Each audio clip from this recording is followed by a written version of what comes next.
science, like nuclear science and all technology, has no conscience of its own. Whether it will become a force for good or ill depends on man.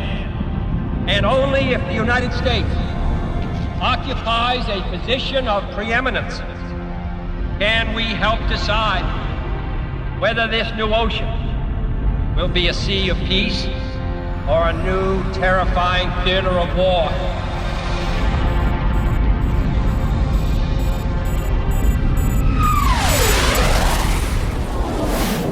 China carried out its first anti-satellite weapons test on an old weather satellite about 500 miles up. According to U.S. government officials, after 3 misses, China succeeded in shooting down one of its own aging weather satellites. The test may be part of China's efforts to establish a military presence in space. Does this mean the spy satellites the United States depends on could be shot down? They left behind a trail of garbage circling in orbit now after they blew up the satellite. It could leave us vulnerable. It could cripple us. Is that what they're up to?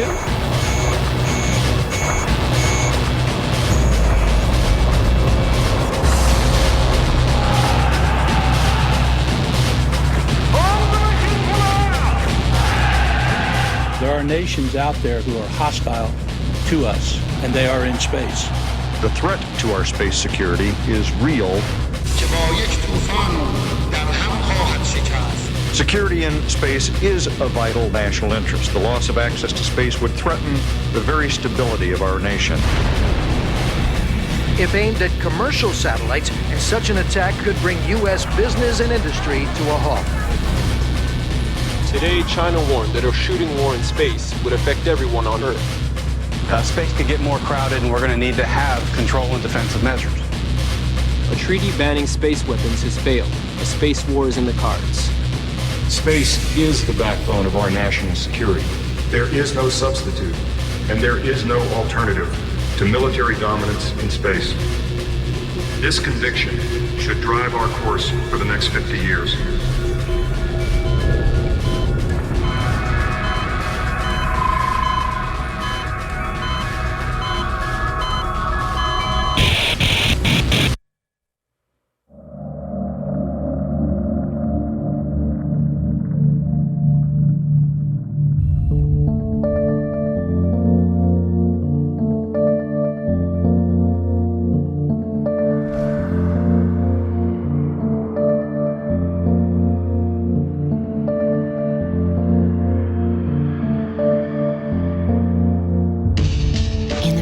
Century, humanity spun its first satellite into orbit.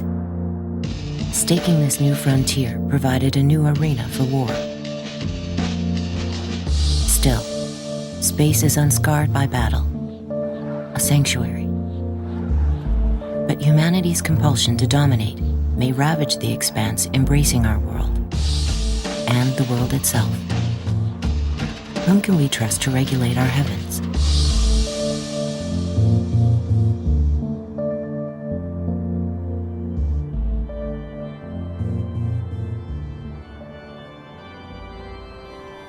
Caesar Augustus came to power 27 years before Christ was born.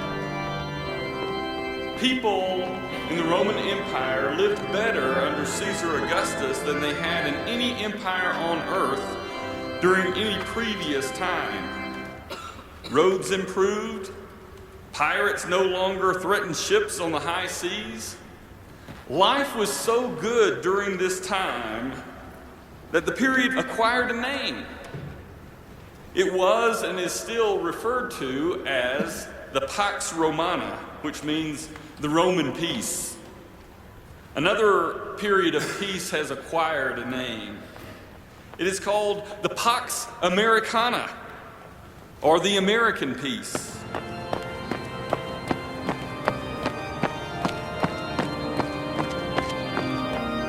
It refers to the period in which American influence throughout the world has caused a relative peace to come about.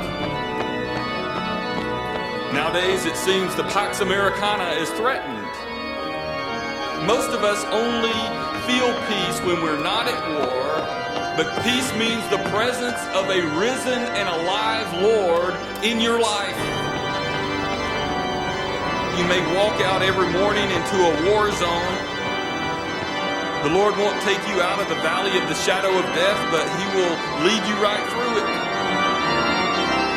And so it says in Isaiah 54, though the mountains be shaken and the hills removed, yet my unfailing love for you will not be shaken, nor my covenant of peace be removed.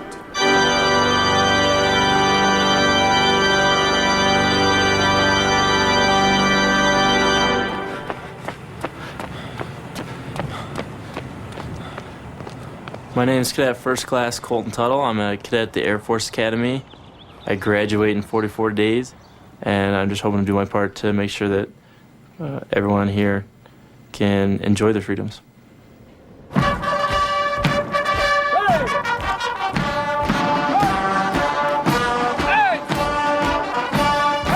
Pax Americana is a political view which simply says that because America is currently the sole superpower, that it has not only the ability but the responsibility into the far future to maintain world peace. Eyes! Right! I think our country has always played a key role in maintaining world peace, and now that responsibility also extends into space. And so when countries like the Chinese start attacking space assets, it could lead to a serious crisis. Hopefully we can talk to them before they start making a big mess.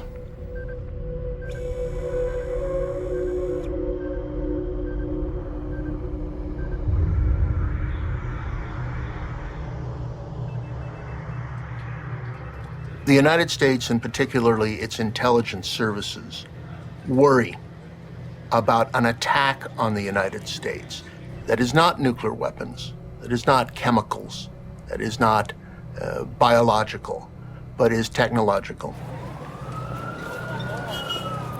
Global communications are embedded in our daily lives. Miles above our heads, beyond our awareness, satellites manage our hyper-connected society. If you look at space, lots of times you think about the Hubble telescope or, Mars probes, but most people don't realize that they use space every day.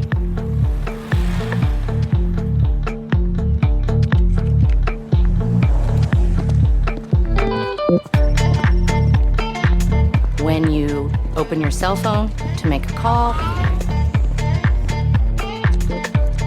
when you take money out of the bank with your ATM card, satellite bring you your TV shows and live news from around the world. You use them each time you rely on a positioning system for air, for sea, for land traffic control, and even in your own car. There would be no weather forecasting, disaster monitoring without satellites. Our entire life depends on satellites. They're essential, but we're not conscious of that until we lose it.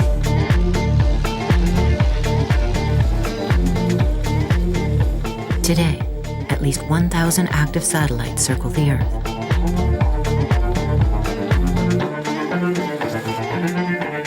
"45 nations own these satellites, and most of the world uses their signals. But the United States dominates as the owner and user of space systems, both civilian and military. Bombs on target, real-time battle management.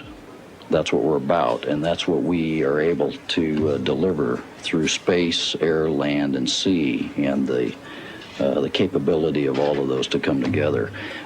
We started that in Desert Storm. We've done that in each conflict since, and we get better and better and better.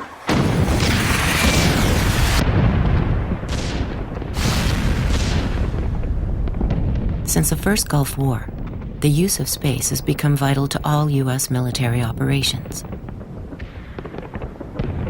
In the second Gulf War, during the shock and awe air attack on Baghdad, the United States used satellites to guide 71% of all the missiles it fired.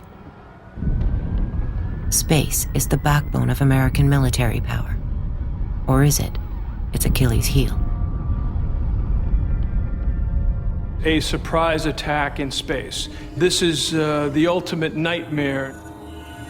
By knocking out 50 U.S. military satellites, the Chinese could literally cripple the U.S. military. They could prevent the military from being able to communicate with its forces. They could blind the U.S. intelligence community, which uses electro-optic satellites to determine military force movements around the world. And they could also cripple the guidance systems that are used on precision-guided munitions that are satellite-guided. In many sense, it could be a kind of an electronic Pearl Harbor.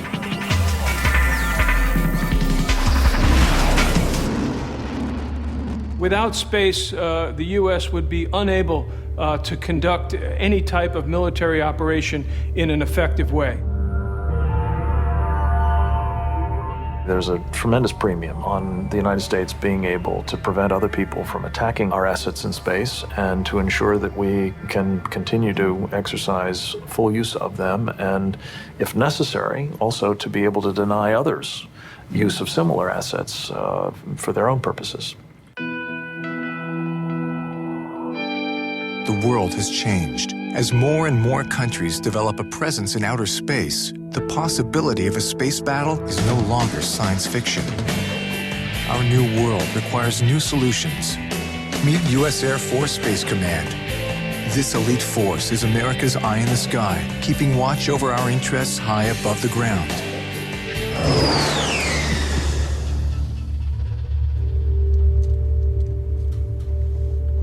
Denial implies the use of force.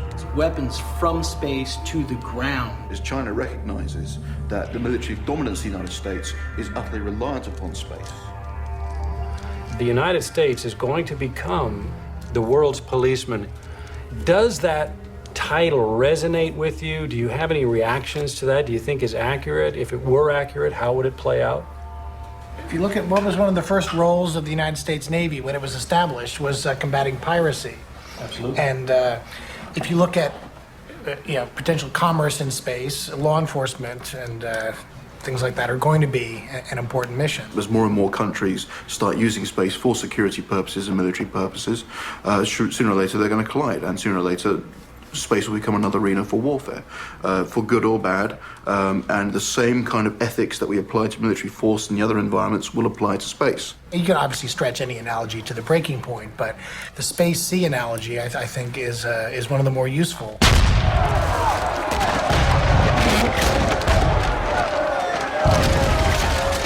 As the Dutch controlled the seas in the 1700s, as the British tended to police and control the seas from the 1800s and 1900s, and as the United States has done in the 20th century and will do in the 21st century, and that is to ensure that commerce is unfettered, pirates and others, should they be out there, are taken out. We can do the same thing for space. We can do so in a way that is good for everyone and is good for ourselves. It is policing the heavens for the good of all. May I have the spelling of your vessel's name, Captain? Few object when the United States Navy deploys hundreds of heavily armed warships in every one of the world's oceans. No one accuses us of contributing to the weaponization of the sea because they know that the presence of our weapons ensures free transit for all who pursue their peaceful interests. U.S. systems based in space could similarly patrol the commons for the good of all. The U.S. Air Force has been charged with the mission of ensuring space access and denying space access in times of conflict.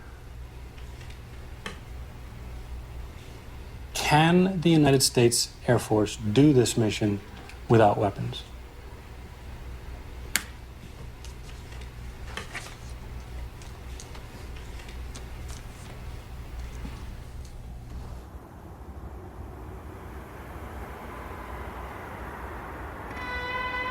What constitutes a space weapon?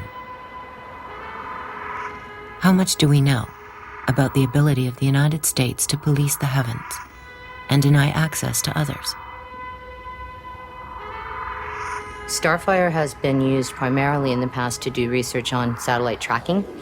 Also, they've done a lot of work in astronomy with range finding of stars. So you use the laser to be able to help tell you where the star is and how far away it is. In the budget documents from the Air Force, there has also been mention of the use of Starfire for anti-satellite weapons activities.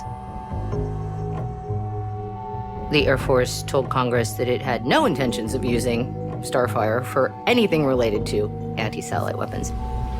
However, they are doing a test to make the laser beam very skinny and make it stay very stable as it goes up, and they're going to target that on a satellite.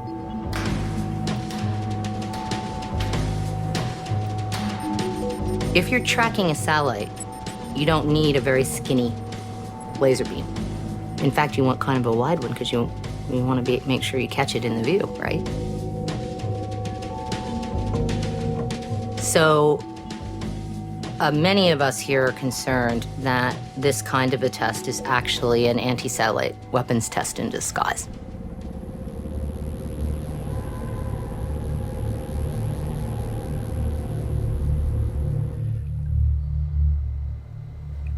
In April of 2005, the Air Force launched an experimental satellite.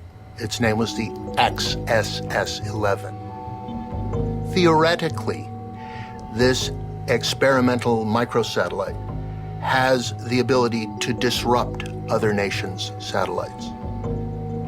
Has it done so? No. Could it do so? En principe, okay? But in reality, we don't know.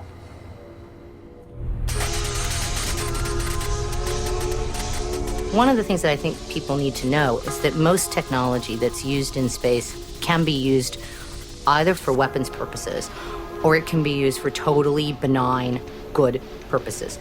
Lasers for tracking, good idea, more precise tracking. Small microsatellites that can go around a big satellite and take pictures, good idea, because it helps you figure out what went wrong with your satellite, and that's hard to do right now. Good idea. That same little microsatellite that's going around the big satellite could be sent up to go around another person's satellite and run into it and kill it. The technology doesn't know whether it's a weapon or whether it's a benign use. The question is going to come down to the intent of the people who are building these systems.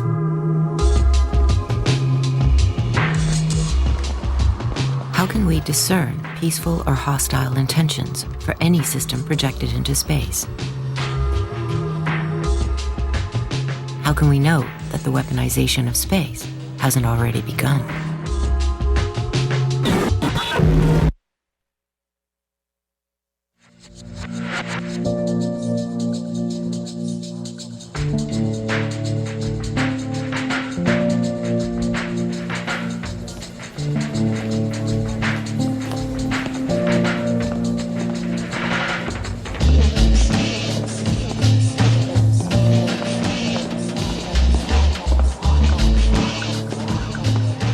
I'm the permanent professor and head of the Department of Astronautics here at the Air Force Academy. And we've been continually teaching the fundamentals of astronautics to our cadets. And every cadet that has graduated from the Air Force Academy, almost 40,000 now, have taken at least one course in our department. This area right here, what's that called? Bow shock, right. And superimposed on this, of course, we have a HEO, highly elliptic orbit. In military strategy, it shows that if you want to control the battlefield, you need to be the first in seizing the high ground, the most advanced frontier. Whether it be land, sea, air, and now space, the person that controls that has the advantage. So making sure that we can deny our enemies space is a huge advantage.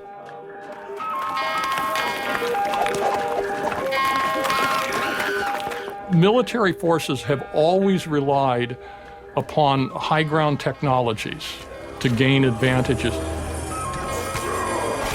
In our own Civil War in the United States, troops in the Army, especially in the Union Army, used hot air balloons to get above the trees and see where the enemy was. And of course, the first airplanes to be used in World War I were essentially reconnaissance craft. They were designed to fly up and look and see where the enemy was placed.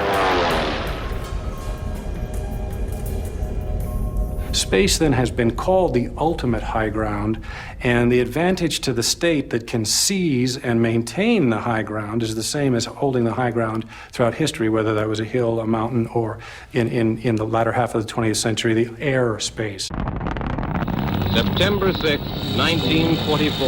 Armed with over a ton of high explosive, Germany's first tactical rocket, now called the V-2, the vengeance weapon, is fired at London.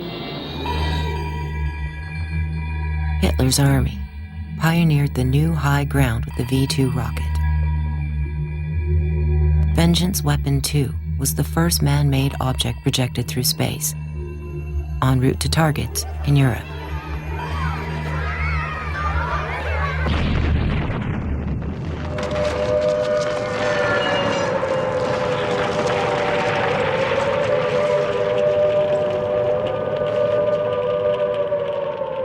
Cette fusée a été développée dans le cadre du Troisième Reich.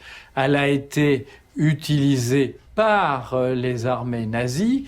À la fin de la Deuxième Guerre mondiale, c'était les SS qui étaient en charge d'assurer la réalisation du programme.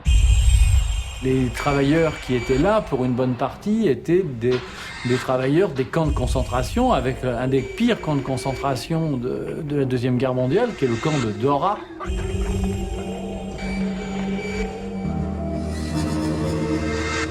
A young SS officer, Wernher von Braun, was chief engineer for the design and manufacture of the V-2.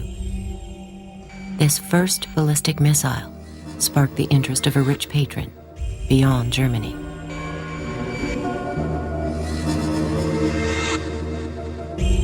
La V2, c'est vraiment considéré à la fin de la guerre comme quelque chose qu'il fallait absolument prendre aussi bien par les soviétiques que par les occidentaux. Et donc von Braun a été récupéré avec une centaine de ses meilleurs ingénieurs dans le cadre d'une opération qui s'appelait Opération Paperclip, c'était le nom de code. Il a été transporté aux États-Unis. The Pentagon commissioned von Braun and his team of German rocketeers to design an improved version of the V-2. Von Braun spearheaded production of the Redstone, the first American ballistic missile. It propelled him to the highest sphere of military and scientific influence. Wernher von Braun ultimately became associate director of NASA, and his former Nazi scientists functioned as collaborators with the U.S. military in looking towards space as a new arena of war.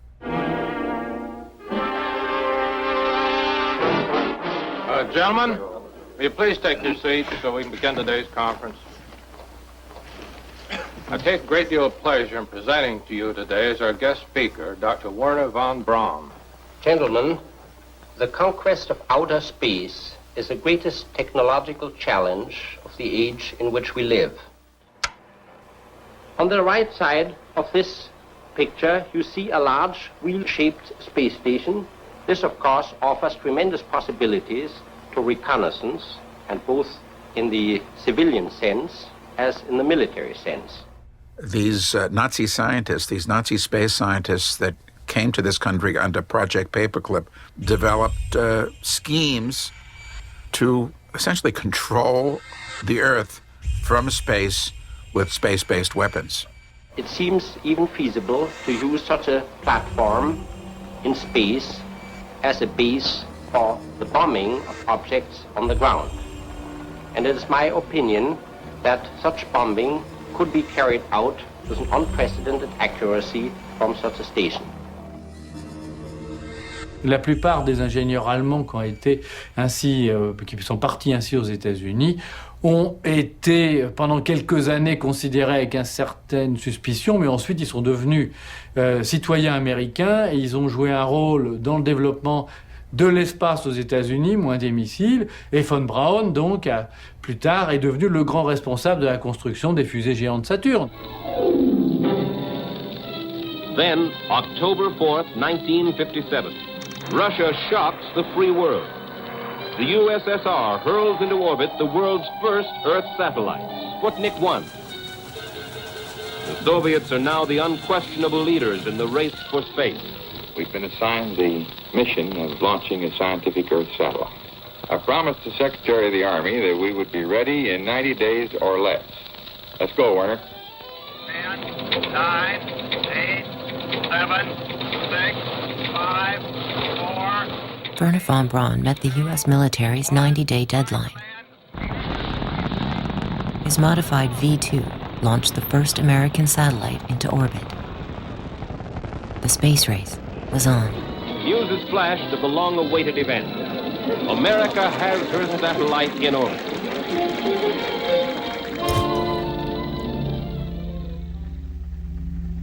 How would nations legislate this new realm?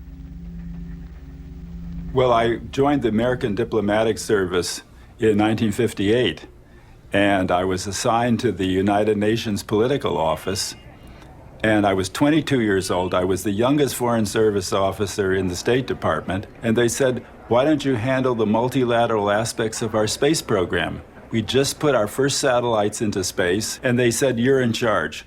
And I said, you've got to be kidding, I'm only 22. And they said, that's your job. Today, outer space is free. It is unscarred by conflict. No nation holds a concession there. It must remain this way. Nothing was settled when we started. For instance, who owns outer space? Who owns the moon? Who owns Mars? Was it the situation like Columbus discovering the New World? And he says, I lay claim to America in the name of the King and Queen of Spain.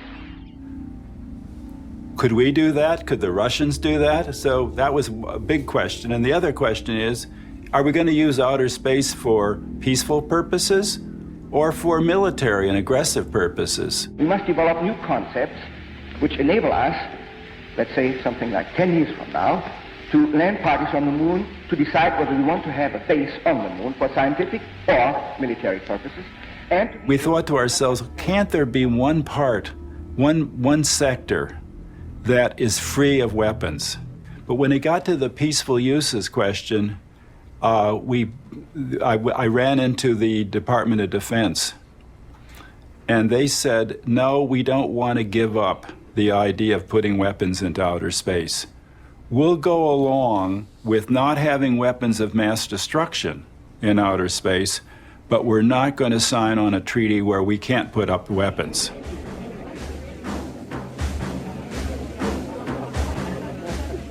I lost. The State Department lost, the Department of Defense won, and we ended up with a treaty, the 1967 treaty, which said you can't orbit weapons of mass destruction, but it did not prohibit other weapons.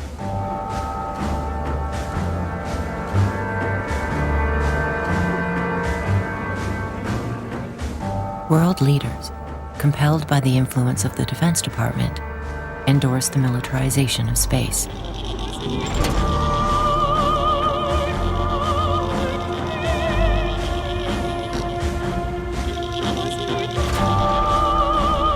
Nuclear weapons were now banned from space, but on Earth, they were proliferating.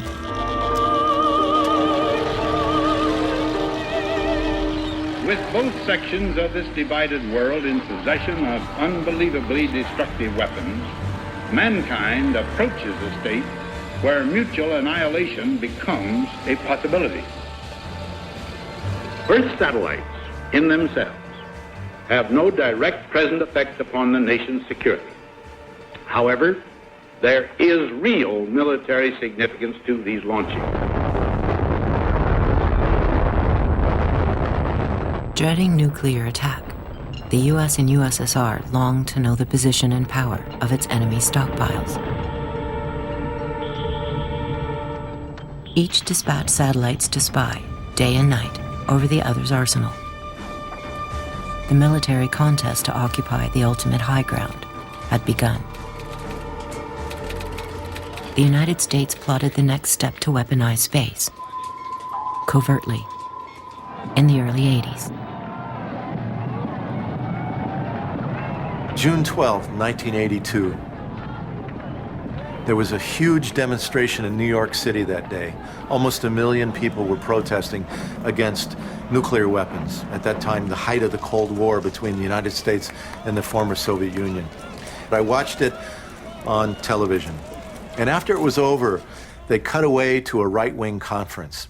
And the speaker that day was a man by the name of Lieutenant General Daniel Graham. And at that time, he was Ronald Reagan's head of SDI, Strategic Defense Initiative. Someone said, General Graham, aren't you worried about that demonstration in New York today? They say there's almost 1 million people there protesting against nuclear weapons. He said, no, I think it's fantastic. They're out there protesting against intercontinental ballistic missiles, and we're moving into space. They don't have a clue. Let them keep doing what they're doing.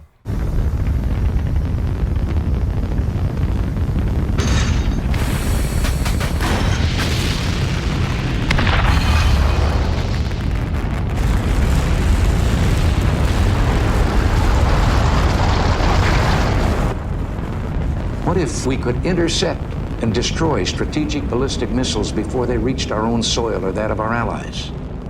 It will take years, probably decades of effort on many fronts. There'll be failures and setbacks, just as there will be successes and breakthroughs.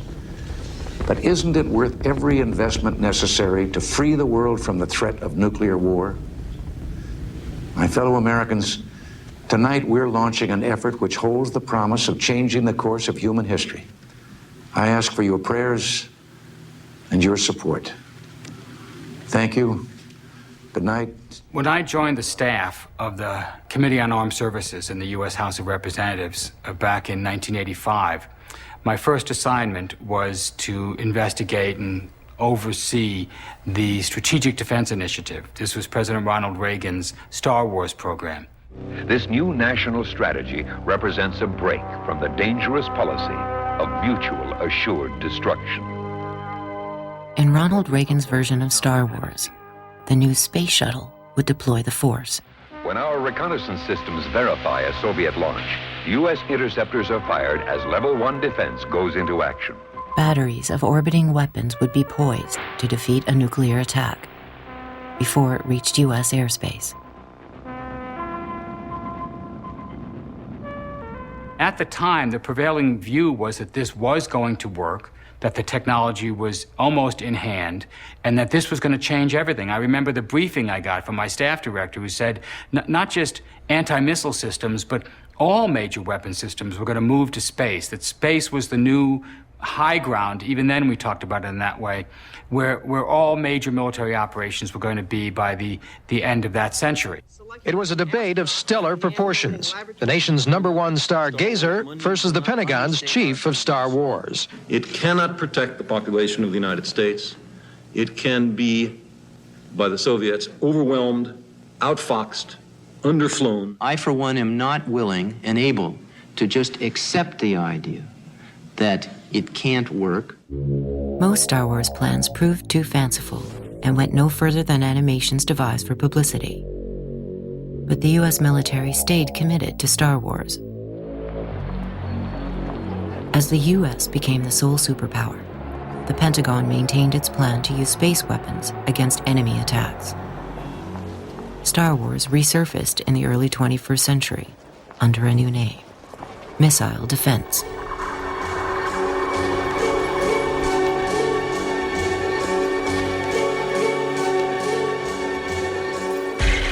We need a new framework that allows us to build missile defenses to counter the different threats of today's world. I hope we'll also move forward on ballistic missile defense cooperation. We must develop and we must deploy effective missile defenses. Back in 2000, when President Bush took office, he and his cadre of people that surrounded him, you think of Paul Wolfowitz, you think of Donald Rumsfeld, you think of Dick Cheney, all of them really only had two priorities. One was to get rid of Saddam Hussein. The second was to build a missile defense system. Good morning. I've just concluded a meeting of my National Security Council. We reviewed what I've discussed with my friend, President Vladimir Putin, over the course of many meetings, many months. and that is the need for America to move beyond the 1972 anti-ballistic missile treaty. When George W. Bush became president, immediately he gave 6-month notice to Russia that we're pulling out, the United States is pulling out of the ABM treaty, the anti-ballistic missile treaty, that limited the United States' ability to test and deploy anti-satellite weapons, so-called missile defense systems, and other space technology.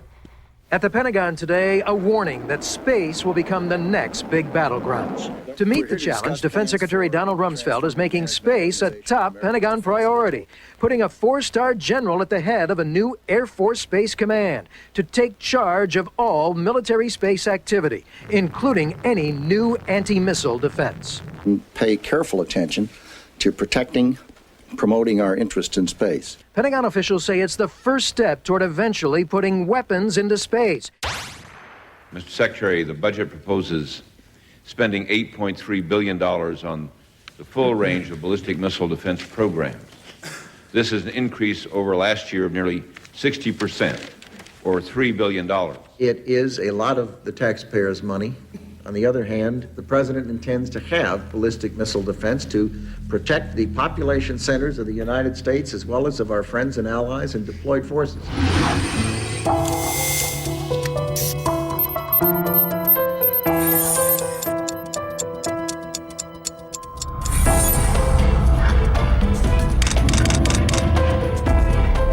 have a valid missile event.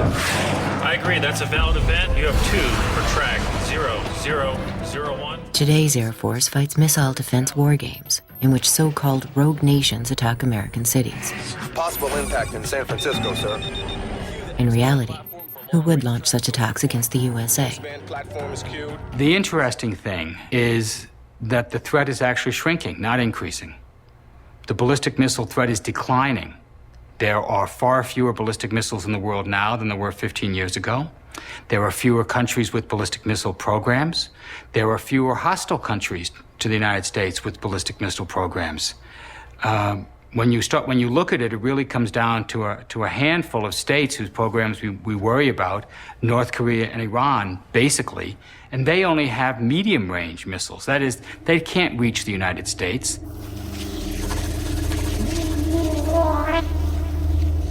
From Ronald Reagan onwards, every president has secured funding for missile defense under various guises, using various funds, for a total of at least $200 billion.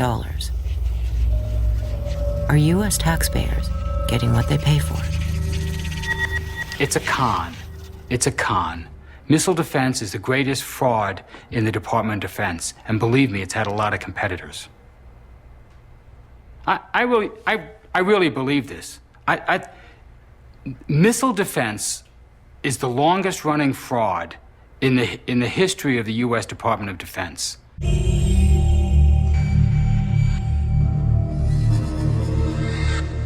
If a ballistic strike is implausible, why repel it at such cost? From space. What if missile defense disguised ambitions broader than destroying only missiles? There's going to be an inherent anti-satellite capability with any ballistic missile defense system, regardless of whether it's located in space or elsewhere. And I think that that's effectively unavoidable. Targeting a ballistic missile in some senses is more difficult than targeting a satellite. And therefore, targeting a satellite is almost always a capability that's associated with missile defense system. In February 2008, the United States destroyed a disabled satellite of its own with missile defense interceptors. The U.S. demonstrated that these interceptors, also called kill vehicles, can obliterate any satellite in low Earth orbit. Missile defense is a Trojan horse. It has nothing to do with defense whatsoever. It's all about projecting power. It's about offense. I've been to the bases in Colorado Springs, and I've personally seen over the door where it says Master of Space. And I've read the documents, Vision for 2020, and a whole array of other military Space Command documents that have said for years that the U.S. will control space, that we will dominate space, that we will deny other countries access to space. We, 5% of the world's population in the United States, are going to deny other countries access to space. I mean, absolutely provocative. I would tell you that we are so dominant in space that I pity a country that would come up against us. The synergy with air, land, and sea forces and our ability to control the battle space and seize the high ground is devastating. We're going to reel 38 out of Section A. After arms open, Connie's good. You have no open jobs, biz until 1727. America now has the chance to establish an American empire, Pax Americana, that will last for many, many decades. And one of the ways to do this is to establish strong American control of space.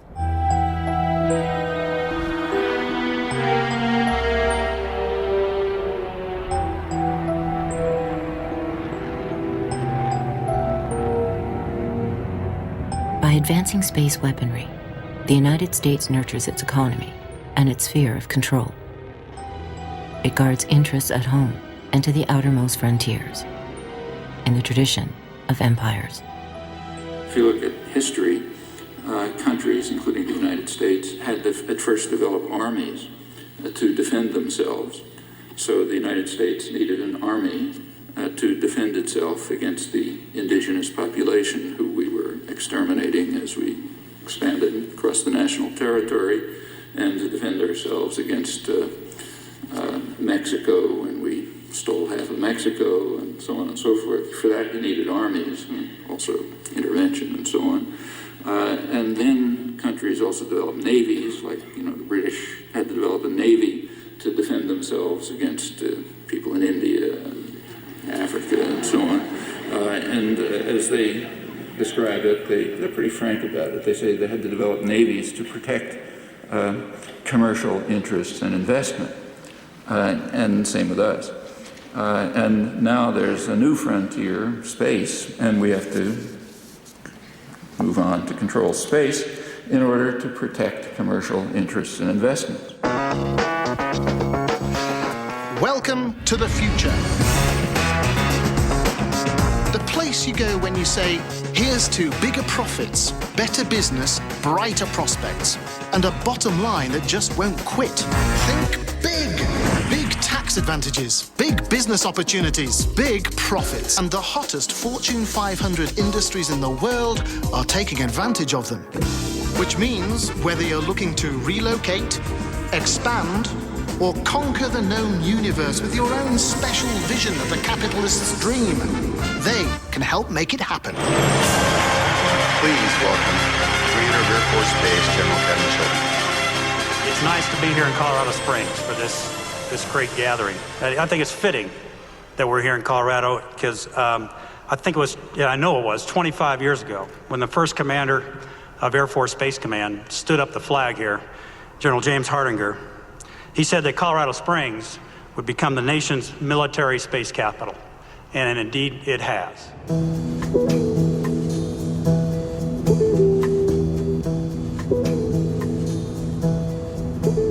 In Colorado Springs, you will find a different kind of base of both direct military and military contractors approaching 1/3 of the entire population.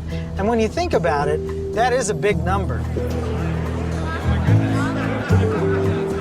The industrialists are now saying, we're not going to make cars anymore. We're not going to make clothes in America anymore. We're not going to make this and that in America anymore. We're going to make weapons. This is our space tracking surveillance system, and this is a more advanced version of a missile detection satellite to detect, track, and discriminate missiles in flight. So this finds them, somebody else shoots them down. Here at Lockheed Martin, we have all kinds of cool stuff. We're working on some of the world's most important and spectacular technologies, and we're the best in the world at what we do. While most U.S. industries struggle to endure a recession, the weaponization of space still feeds thriving corporations with contracts.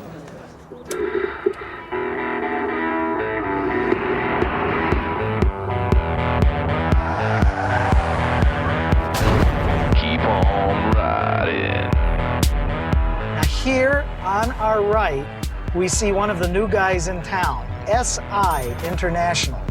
Companies that are growing very quickly that no one has heard of before, such as L3 Communications, Sparta.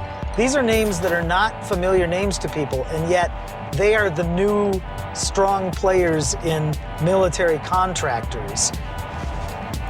You have the Aerospace Corporation on your right. You have Mitre Corporation on your left.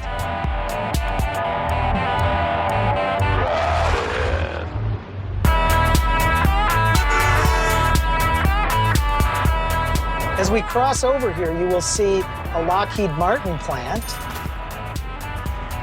Now here to our right is Northrop Grumman.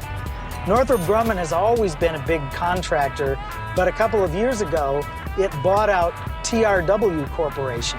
And so now it is one of the biggest military contractors in the world. This is the kind of new growth we are seeing in Colorado Springs. Out of every tax dollar in the United States today, 50 cents out of every single tax dollar goes to the Pentagon for past wars, for current wars, for future wars.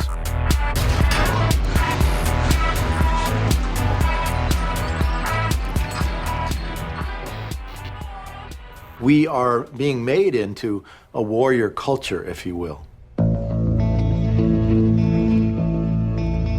Nearly 750,000 remarkable individuals serving their country. And they all believe they have the best job in the world. How cool is it to be able to go home at night and tell your kids that you fly satellites at geosynchronous orbit? That is great stuff. How cool is it to know that you operate the most powerful radars in the planet and surveil the heavens, that you operate telescopes that are critical to national defense?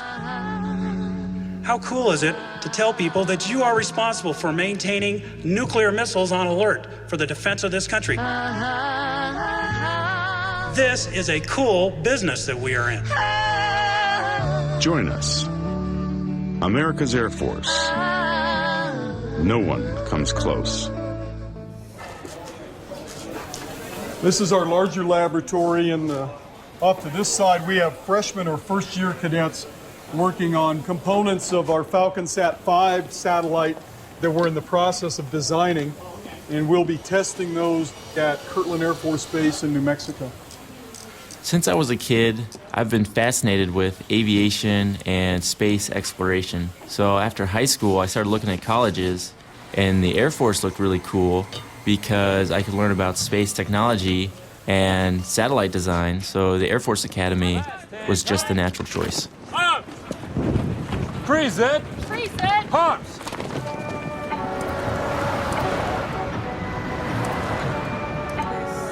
Space. Look at numbers 4. Right there. Earth 4. Okay. Awesome.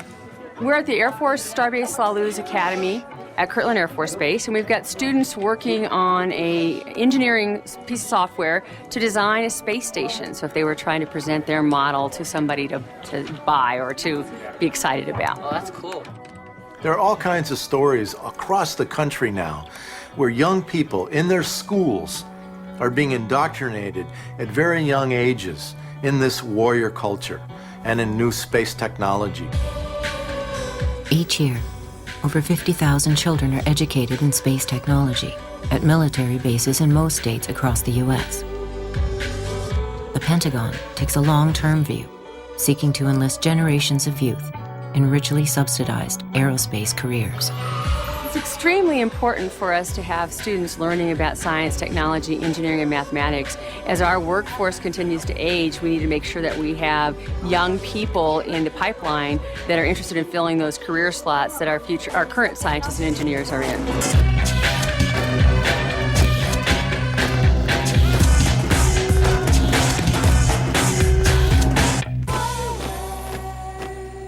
I would argue there is no better time than today for us all to commit to a future of excellence and leadership fueled by the next generation of our airmen. Ladies and gentlemen, we're ready today. With our great industry partners, with you at our side, we'll be ready for tomorrow. God bless you, and thank you very much.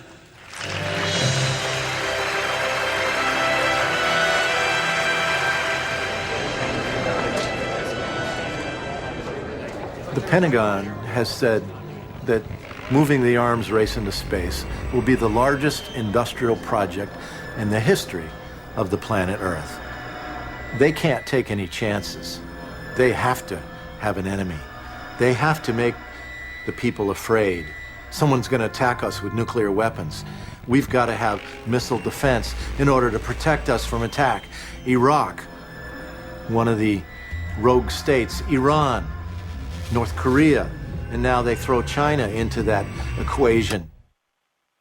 Wait a minute. What about the Chinese threat? Didn't China, like the US, show that it can destroy orbiting satellites? Isn't China trying to gain military superiority in space?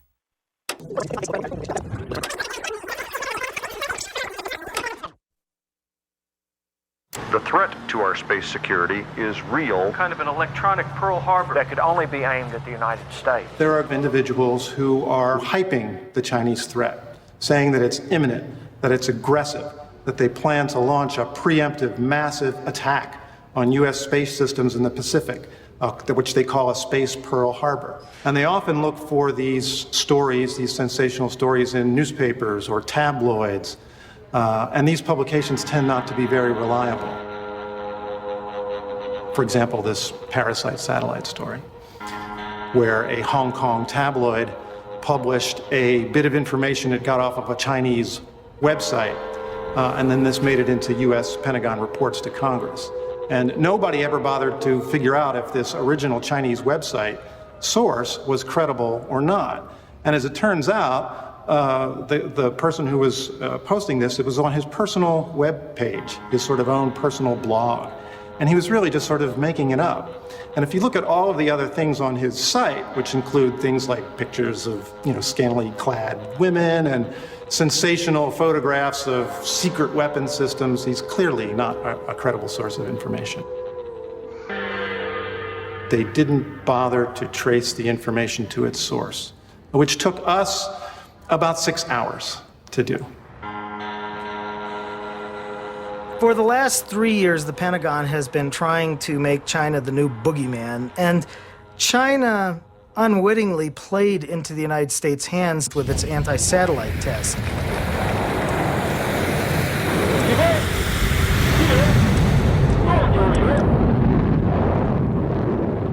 At the time, I was at a conference in Colorado Springs, and the military officers in the room actually left to watch the test in real time. So they were observing the actual Chinese anti-satellite test. We know about every space launch. We know about every rocket launch. We have reconnaissance and surveillance satellites that can detect all these. We detected the Chinese test, for example, and in fact, we detected the 2 previous Chinese tests that failed. So we know about this. It's extremely difficult to hide space tests. They're one of the most observable weapons tests you can possibly imagine.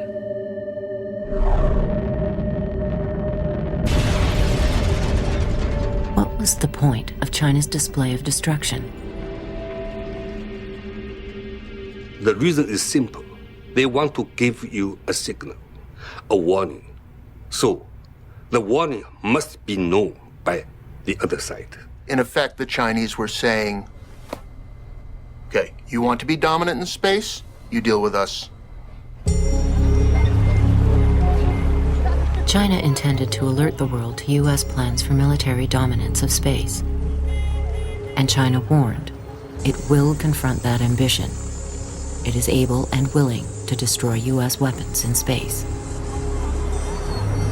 We wouldn't really want to see, in the future, an Earth surrounded by an outer layer of weapons, which will make mankind even more vulnerable than the situation today.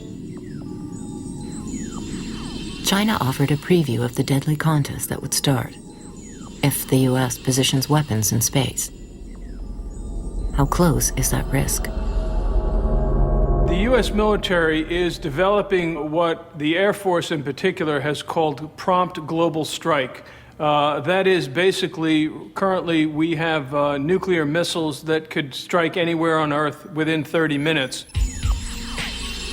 What the military is talking about is a similar conventional capability that could be used to knock out, say, a Chinese anti-satellite weapons launcher in a matter of minutes. A number of concepts are being studied with this notion of prompt global strike. One is a orbiting space plane that would have the capability to be able to maneuver and also to fire weapons at a much faster pace than is currently the case. Another is a space satellite that would actually have missiles on it that could be fired from space and reach a target in literally 5 to 10 minutes as opposed to the current 30 minutes. We're talking about a satellite system called Rods from God, which can put heavy tungsten metal rods from satellites onto the Earth to penetrate bunkers. All that's being developed. We've spent billions of dollars on research on these weapons, and a number of these weapons are getting ready for testing. Were they deployed in orbit, global strike systems could hit 100 targets on Earth at once, at nearly 7,000 miles an hour. They wouldn't be weapons of mass destruction, as defined in UN resolutions, but the destructive impact of a rod from God would match that of a nuclear warhead. Satellites can identify a target through overhead imagery, process communications about the target between military decision makers, and then guide a bomb precisely enough to destroy the target with one shot. Would it really be that big a step if a projectile itself were also launched from space? There's no practical difference, and I'd venture to say that the person on the receiving end wouldn't see the distinction either.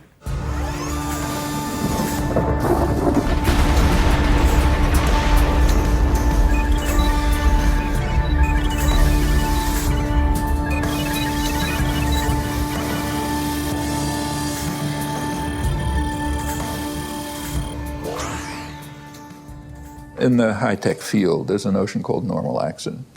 It means the kind of accident that is going to take place unpredictably in any complicated system. Like anyone who owns a computer knows about normal accidents. Every once in a while, the thing just crashes for some unexplained reason. And when you get to much more complex systems, of course that's going to happen. With all our technology, we know bloody well that we cannot be assured absolutely 100% that our bombs, so-called think bombs, smart bombs, are hitting the targets. We know from Afghanistan and Iraq alone in the last few years that that's a fallacy. You are hitting civilian people. You are not hitting the Iraqi bases. What you are doing is wrong. How much worse would the probability of hitting the wrong target or hitting ourselves from outer space would be? We have no way of calculating that. It's not possible. At least one weapon could go awry and land in Iowa or New York City or God knows where, you know. That's a reality. And if we don't accept that, well, we're just whistling in the dark. And we're going to be victims of our own technology.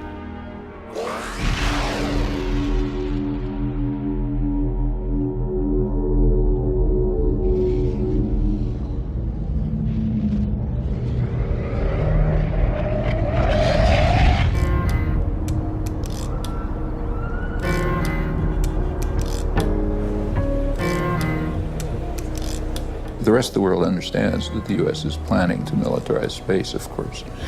So there have been efforts to renew and extend the Outer Space Treaty. It says weapons of mass destruction can't be in space. It doesn't say other things.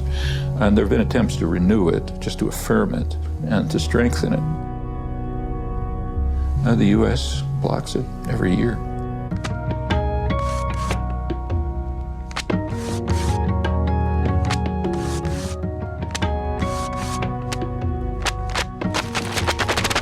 It is 160 to 1 170 to 1.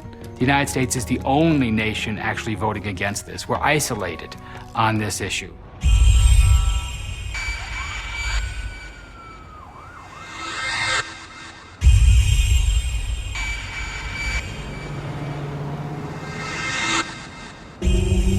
It would be nice to think that space weaponization is prevented not because there's a huge outcry against it, although that would be an interesting prospect too, but because no one, including our own nation, has the money to spend on this anymore. But in an era when the United States still maintains a $500 billion military budget every year, I don't think we can count on that happening. It's really insane. We are willing to spend hundreds of billions of dollars over the years to develop space control means that a treaty would take care of, would make unnecessary. If we had the will to negotiate such a treaty, if we took the lead, we could get one. It wouldn't be easy. It would be a very difficult thing to do, but it could be done. How can a treaty ban all anti-satellite weaponry? A ground-based laser, a conventional missile, and most orbiting systems can be used to demolish satellites. Could a treaty guarantee that kill vehicles would only target missiles, not satellites or Earth-bound objects? Opponents of a new treaty argue that such promises are untenable, and too late.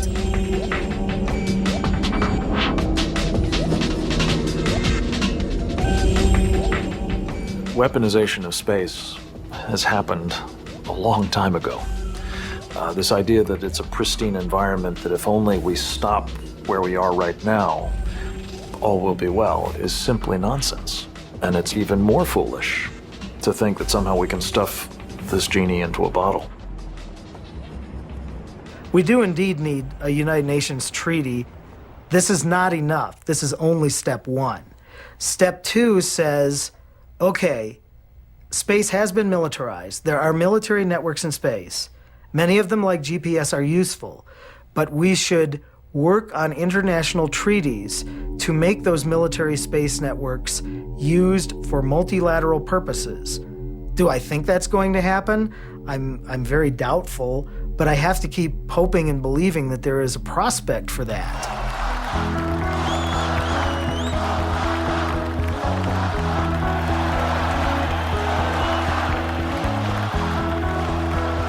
I will cut tens of billions of dollars in wasteful spending. I will cut investments in unproven missile defense systems. I will not weaponize space.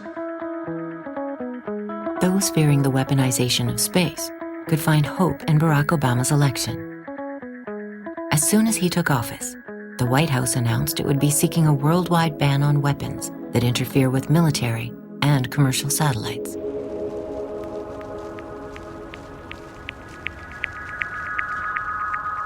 But it proved tough to change decades of entrenched military policy to weaponize space.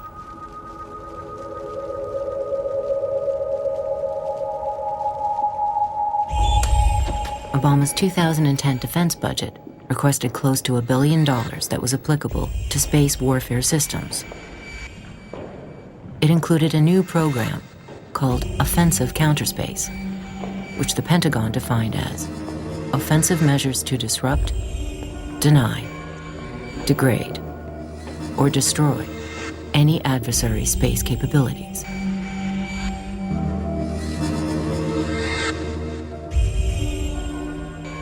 History suggests that nations do not voluntarily disarm. They disarm because they're defeated, or they make small adjustments in the way they buy and build and deploy their weapons. But no superpower says, you know, it would be better if we were weaker. I don't recall that ever happening.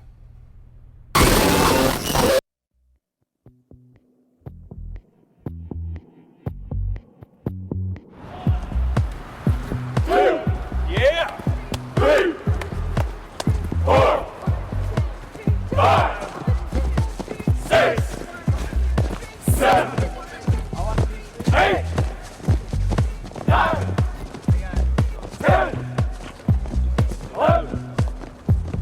It's hard to obtain space superiority without attacking, so I'm afraid that if we want space superiority, we're going to have to attack enemy's assets, which I don't know if you know much about orbital mechanics, but if you created debris up in space, that would just get in the way for you as well, and it kind of start a chain reaction, and pretty soon you just have a cloud of debris surrounding Earth.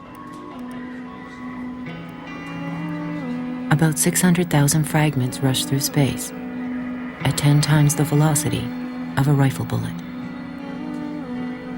All of these objects are traveling at 14,000 miles an hour. So even an object the size of a pea traveling at that speed has more force than a cannonball. Right now, the problem with space junk is so high that NASA is worried that if there is never another launch of anything into space, because every launch creates a little bit of debris.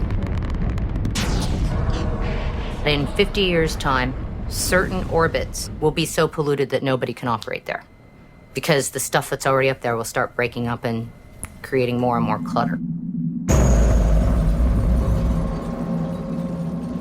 A satellite's destruction unleashes a storm cloud of debris that fouls the space around our planet and threatens anything in orbit. The point really is creation of debris in this manner a good idea or a bad idea? And clearly it is a very bad idea, because there's no way to go up and clean that up. The more times you go into space and you begin to practice destroying other satellites, you create so much space junk that you literally create the very likely possibility that at some point in time you will not be able to get a rocket off the planet Earth, because it'll be like a minefield around the planet. And you won't be able to escape the minefield with that rocket because it would be destroyed by all the space junk there. So we've got to begin to look at space as an environment.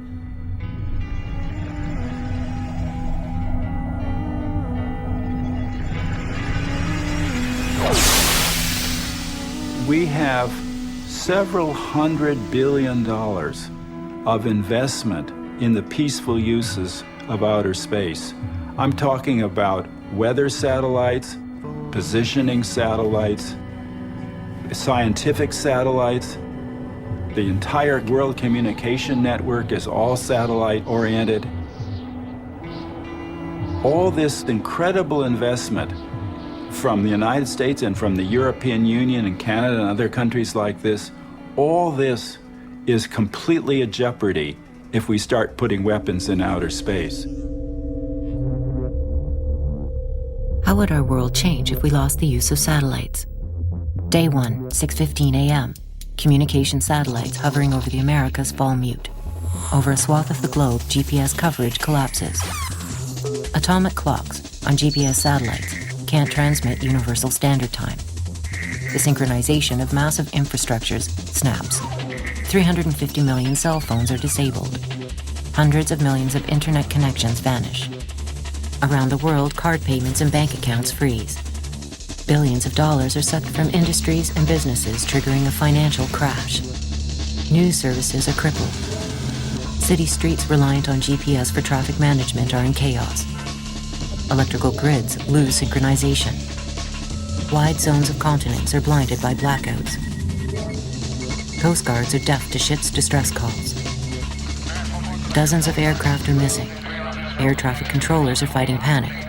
Worldwide, flights are grounded or called back. By midnight, there's been a cascade of traffic, train, boat, and aircraft accidents. So far, the world has avoided such a catastrophe. But a space war would kill satellites and blast tons of wreckage into orbit. The system we rely on would shatter and be impossible to restore. The time is 6:25, and this is a special as part of the Conference on World Affairs, We're discussing the militarization of space. There is a point in time that may be rapidly closing where the United States could dominate space to such a point where there would be no arms race. Frankly, I don't think it's doable. I think the march of technology will mean that even if we get a lead on other nations in attempting to do that, that sooner or later we will again be challenged. It's kind of like what happened after World War II. We had the atomic bomb. Nobody else had the atomic bomb. We thought we had a big exclusive, and with our atomic weaponry, we would be able to dominate the Earth. It didn't last very long. The Soviets had an atomic bomb. The Chinese had an atomic. Likewise in space, to think that we can move up there with weaponry and be alone to be the king on the throne of space is a tragic miscalculation.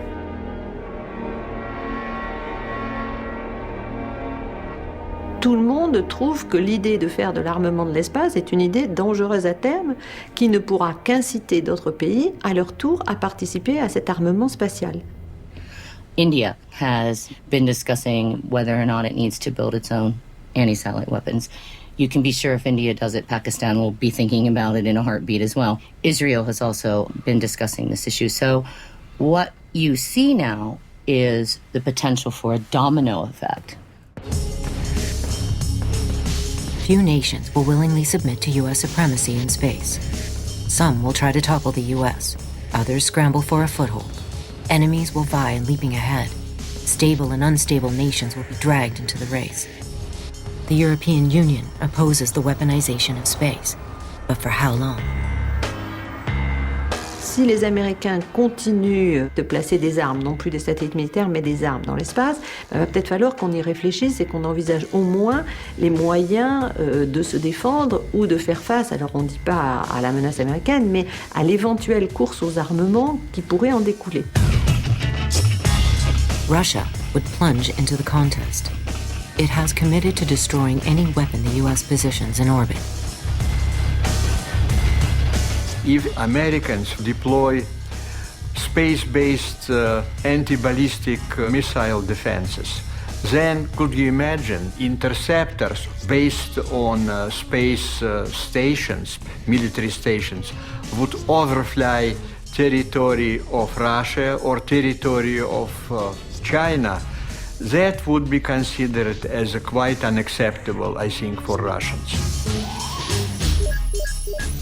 The potential victims are not going to say, here's my throat, please cut it. They know that they're a potential target, and if the U.S. were to develop space weapons, they'd be completely defenseless unless they destroyed it somehow or developed a deterrent. And deterrents are known. So, for example, nuclear weapons are a deterrent. Terror is a deterrent. That's why aggressive militarism leads to an extension of proliferation and terror.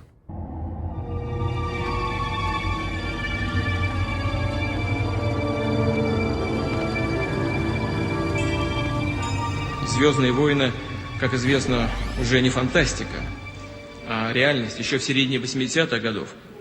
Такая политика является, конечно, катализатором гонки вооружений. Доминирование фактора силы неизбежно подпитывает тягу ряда стран к обладанию оружием массового уничтожения. Милитаризация космоса, по мнению России, может спровоцировать непредсказуемые для мирового сообщества последствия. Не меньшие, чем начало ядерной эры.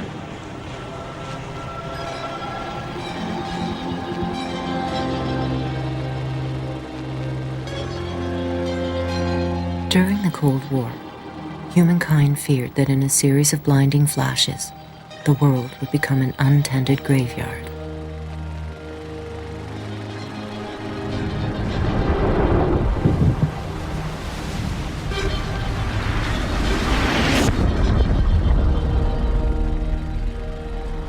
Thousands of nuclear weapons are still maintained around the world on hair trigger alert. The weaponization of space could detonate this arsenal.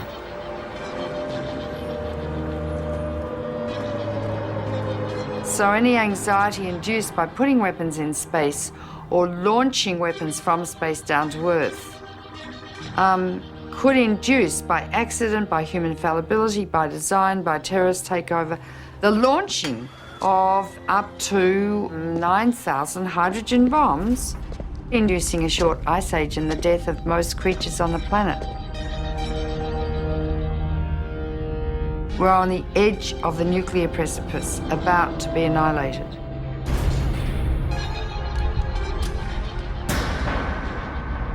If we move to weaponization of space, we can bid farewell to the planet. The chances of survival are very slight.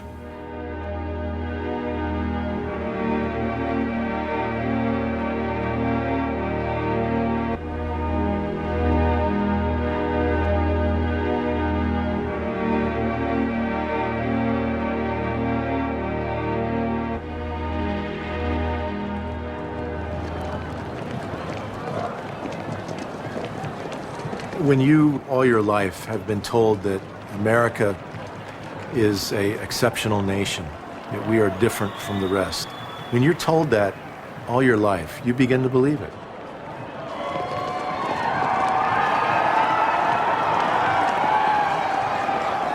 I was in the Air Force. I was a young Republican for Nixon. And I grew up on the military bases behind the barbed wire fences. And so everything I really was taught and was trained in was militarism and a conservative way of being, conservative way of seeing the world. But now I personally have learned that what America is doing is not about defense. It's about offense. It's about an aggressive military doctrine that talks about control and domination. I really went through an entire transformation. Everything that I knew was different, but one thing wasn't different. One thing always remained. I realized I had a good heart, even as a conservative, as a young follower of the military. I had a good heart. I had a good intention. And I realized that many people in the military are that way, that they have a good heart. They mean well. They're doing what they think is the right thing to do. They want to protect the country. There are moments that will truly test the leader within you. Test whether you will take the hard path or the easy path, the wrong path or the right path. Most people want to have a good heart, and that when you challenge them to think, it doesn't mean that they change overnight. I didn't change overnight. It took me some time behind those gates on that military base for me to make my change, but it's all about initiating that change. The willingness always to take the right path, even if it's the hard path, is called character. In every aspect of your life, whether personal or professional, you must always maintain the courage of your convictions, your personal integrity.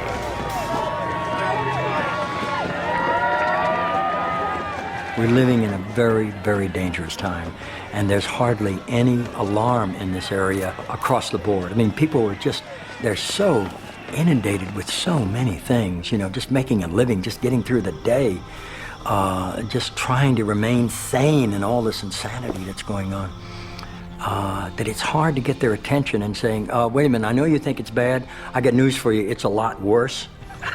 People don't want to hear that, you know. So we have to find a way to alert people to the reality of what's going on. And that's not an easy task. Let's prevent something terrible from happening before it does, for once. Usually we're trying to bring back weapon systems after they've been deployed, nuclear missiles, we're trying to bring them back. Here's an opportunity, one of the first times in history, actually, that we have a chance to be proactive, that we have a chance to stop a new arms race before it actually happens. That's why this moment is so crucial. The debate over space weaponization is the most critical debate for the next century. And we are on the verge of making decisions in many nations around the world about which path to choose.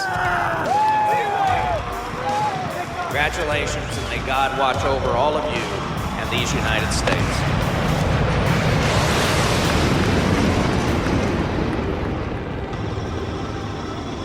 Lord, we pray today that you would allow us to worship you in spirit and in truth as we go out into the world.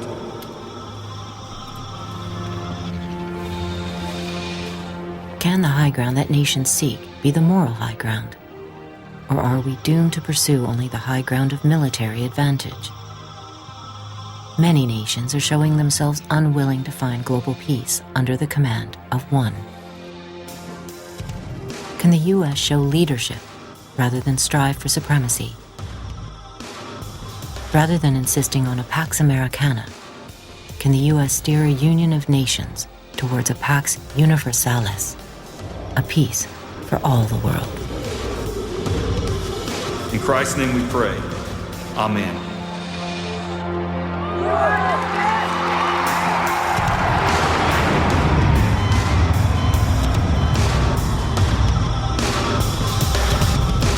What kind of a peace do we seek? Not a Pax Americana, enforced on the world by American weapons of war. I am talking about genuine peace, the kind of peace that makes life on earth worth living. Not merely peace for Americans, but peace for all men and women. Not merely peace in our time, but peace in all time.